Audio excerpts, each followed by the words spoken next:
Iba-blackmail ninyo na isususpindihin ninyo, ititiwalag ninyo. Alam ninyo, hindi na matatakot lahat ng tao na manonood sa akin ngayon. Hindi na matatakot yung mga yan. Bakit? Pinapatunayan nyo lang na hindi kayo sa Diyos na.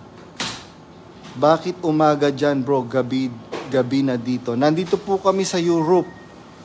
Sa Europe po kami kaya umaga po dito. Ayun. Mino-monitor ninyo ngayon yung mga nanonood sa akin.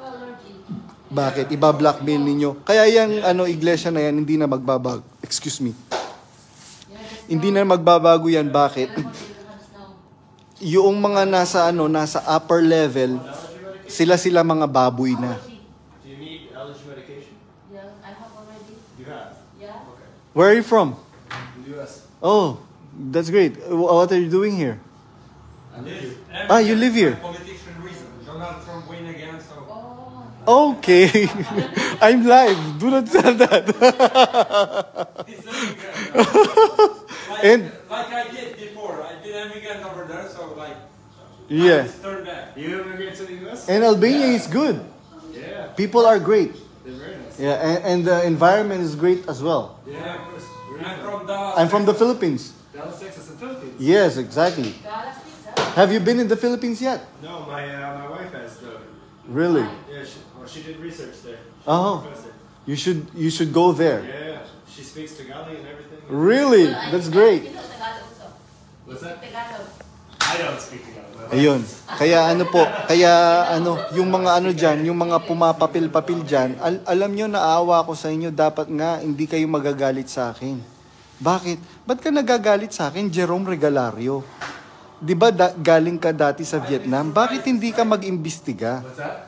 Ba't ka sa akin nagagalit ngayon at kakampihan mo yung isang pidodida? Bakit mo kakampihan yung pidodida? Ngayon, ine-expose ko yung dapat ninyong malaman. Dapat nga maano kayo. Ito bang sinasabi ni Badong na to? Totoo ba? Hindi ko kayang hindi ko kayang manira. Magsasalita ng kasinungalingan para manira. No, I can never do that. Sinasabi ko yung katotohanan. Bakit? Dahil meron po tayong kani-kanyang mga relihiyon na pinanggalingan, and kaya natin nilayasan lahat ng mga relihiyong pinanggalingan natin because nakakita tayo ng mga irregularities na labag sa Biblia. Ngayon, ako nagsasalita ng mga nakita ko, na experience ko mismong irregularities ngayon sa pamumuno ni Brad Daniel Rason. Huwag niyo kong i-character assassinate. Kaya alam niyo po, noong minas message ako na nagsasalita daw ako ng pinapablock ako sa mga kapatid. Parang merong nabunot na tinik sa akin. Sabi ko, okay, it's time. It's time now to do my part. Inanon nyo ko, kinaracter assassinate nyo ko, nananahimik. Kailangan ko nang do the move. Yun. Para ayaw nyong marinig ng mga kapatid yung totoo. Di ba totoo, Miss Beth Razon, na siniraan mo ko? Di ba totoo na meron kang sinabihang kapatid na... Hey buddy, mayonnaise ketchup, did you want it? Sorry? Mayonnaise and ketchup? Of course. What kind of ketchup you want? Spicy or regular? Spicy. Spicy ketchup. You're gonna Yes. sit down, eat it here, you're gonna take away. I'm gonna eat it here. You're gonna eat it here? Yes. I'm gonna have it here. Yung English ko po, lang. Kapiranggot lang. Yun. Bakit sinabi ni Brother Eli na ang kalaban ni Brad Daniel Razon ay kalaban niya?